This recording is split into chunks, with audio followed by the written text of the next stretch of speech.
Welcome everyone to NGINX Sprint. I really hope you've been staying safe and well. And due, of course, to COVID, we're not doing this event in person. We've held the NGINX Conf for 6 years in a row, but unfortunately, this time we're holding the event as a virtual event. And because it's very different to Conf, we've renamed it and we're calling it NGINX Sprint. This event is obviously virtual in nature, but it's a lot different in terms of focus, much more technical and really focused on trying to build cool stuff with the NGINX technologies.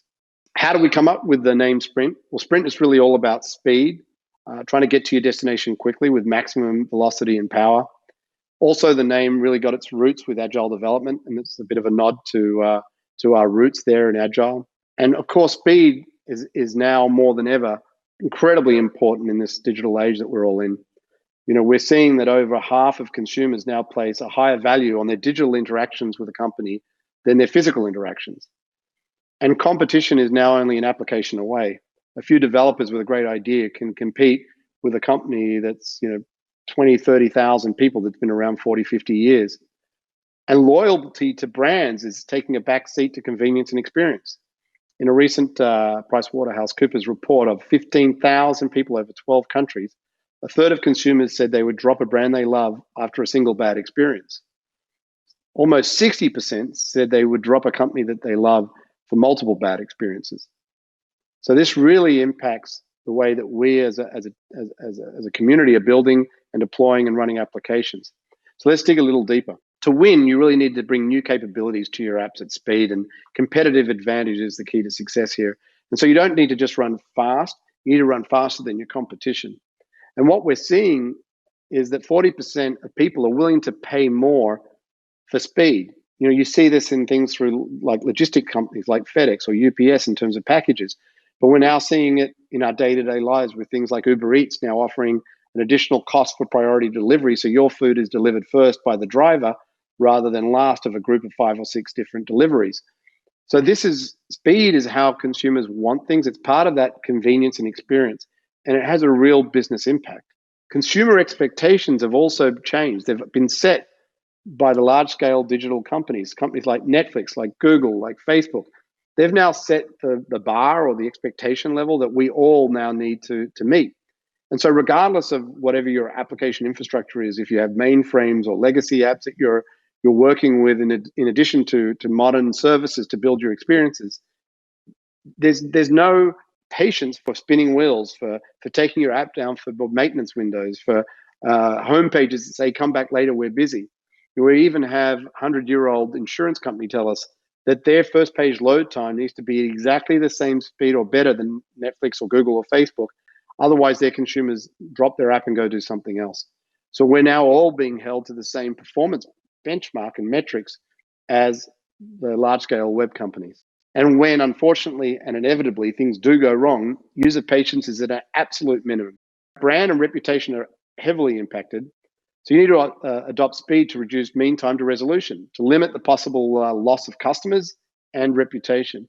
And once again, consumers don't care what you're dealing with on the back end and how complex your app is, and whether you had a cloud outage or a CDN went down or a DDoS on API traffic. They just want that Google or Facebook-like experience. And not only that, downtime has a huge impact on both operational cost and revenue. So there's real impact to the business. And consumers are now becoming so dependent on technology. If your application goes down, you impact their ability to drive revenue and their operational cost. Just for example, think if Zoom went down at the moment with the amount of people using Zoom for video conferencing, both with their customers and internally. It has a domino effect on many different customers and users around the world.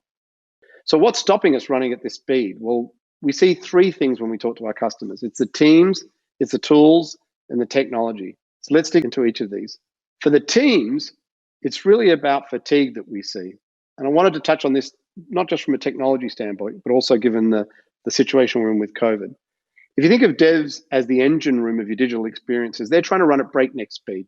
They're trying to iterate and deliver new updates and versions of the apps every week, every day, sometimes hourly, sometimes even more often than that. And we have to try and remove obstacles to drive greater efficiency and reduce lethargy within the developer teams. And 2 things that we've seen. Number one is letting developers deploy at the speed of which they can innovate, which means giving them self-service capabilities to put the right tools in their hands to let them deploy as fast as they can create in real time.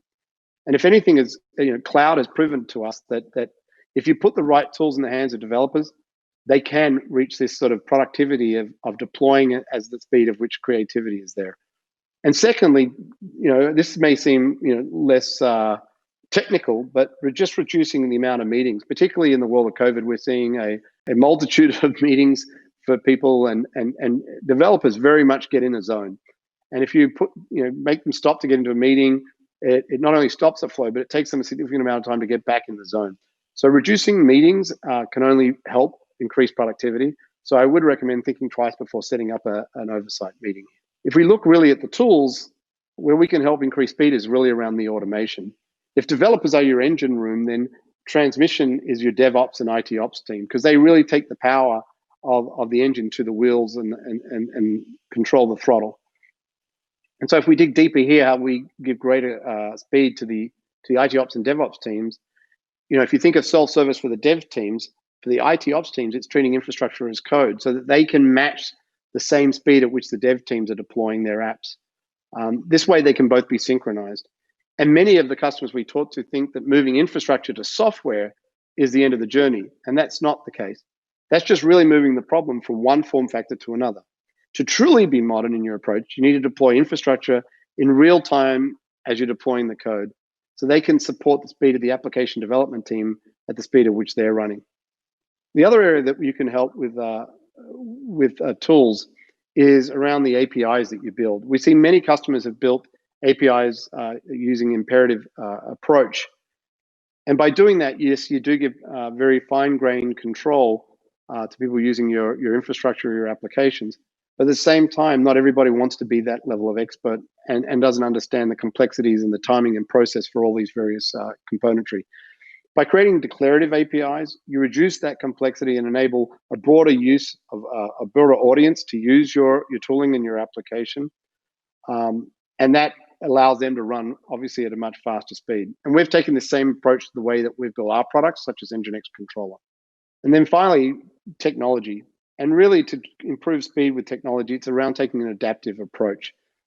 And so if you think about your dev team as your engine, your DevOps and IT ops team as the transmission, what car are you actually trying to build? What vehicle are you trying to build? You may want a sports car today. You may want an SUV tomorrow. So you need to have technology that evolves as your app needs change. So you may, for example, want to start by building a monolith, because that's the fastest path to building your application. But over time, as the application gets more complex, or as more users start using the application, you may want to break that into various services. And you may at some point want to take that from on-prem to the cloud, or if it grows to a significant size in the cloud, bring it back on-prem to reduce cost. So having technology that can evolve and adapt, depending on where your application is in its life cycle, is critical. And that, once again, improves speed, that you don't need to change the technology as your application needs change. We'd also talk about how do you make technology more adaptive through managing the tools that you use. In the early stages of building an application, you may grab every tool you can just for this sort of quest for speed at the beginning of building an application. But very quickly, these multitudes of tools actually become a drag on your application and slow you down. They create complexity, they create latency, and quite often they reduce your ability to have end-to-end visibility within your application. So picking technologies that can do multiple roles within your application, that can use single management and control planes, can reduce that complexity and increase the speed at which your application lifecycle over a length of time evolves, as opposed to just at the beginning. And finally, making sure that your applications are not locked into the underlying infrastructure. From my perspective, we've locked our applications into infrastructure from the very beginning of IT, with the days of mainframe to Unix to Windows and Windows Server technology. And now we're in cloud, we're making some of the same mistakes and locking our applications into various cloud providers. And if we really want to be adaptive, we need to be able to move our applications from one cloud provider to another, or back to on-prem. And to do that, we can't lock our applications into the underlying infrastructure. We need to make sure that we use tools that abstract that underlying infrastructure, so that as technology evolves, we can take advantage of changes in technology. Just think of the world of virtualization and how quickly that changed to containers. Maybe there's something else coming down the path. We don't want to be locked into whatever that underlying infrastructure is. We want our applications to be able to evolve as the infrastructure evolves so that we can compete in the market. So these are sort of some three of the areas around teams and tools and technology that we think that customers are really focusing on to try and drive greater speed. So how can we here at NGINX help? Well, a couple of ways. Firstly, NGINX is built on open source technology. And because we're built on open source technology, we're forced to innovate at the speed of the market. Our community demands it. Our community are providing a lot of the capabilities and features that we build into our product. And open source feeds our commercial offerings as well. So by using NGINX open source or even our commercial products, you're getting technology at the speed of which the market is moving and at the speed of innovation. Secondly, through NGINX Unit, we have built a product that manages 7 different, or runtime for 7 different languages, which reduces the complexity of the different tools that you need to run a distributed or microservice or service mesh application. With NGINX App Protect, we've taken the same engine that runs security and the WAF on top of the big IP products and put that on top of NGINX in the lightweight data plane. And with NGINX Plus, you have a single data plane tool that can take many form factors, whether that be a sidecar proxy or a Kubernetes ingress controller. It can be a load balancer. It can be an API gateway. It can be a caching front end or even a media streaming server. And you don't need different tools for every single one of these data planes. A single data plane can do that with a single management tool. So we're reducing the complexity of your environment through the tools that we offer here. And then finally, with NGINX Controller, we're helping you accelerate your time to market. You don't need to be an expert of the NGINX config or NGINX data plane to get the power. We've abstracted that complexity.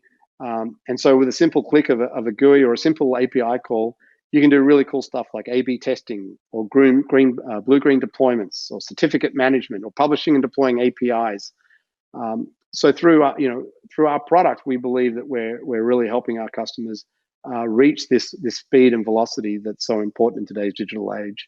So now that you've got the engine of the dev team, you've got the transmission of the DevOps or IT ops team, and your application, the chassis or the application you're building, whatever's important to you, we're here to help. We know that every company and every development team is different. We may all be in the same digital storm, but we're all in very different boats. So no matter where you're going or what type of application you're building or what obstacles you're facing in terms of reaching velocity and speed, I wanted to let you know we're here to help and we're here for you. So thank you so much for joining Sprint. Please continue to stay safe and well, and we really hope you enjoy the next few days of content. Thank you very much.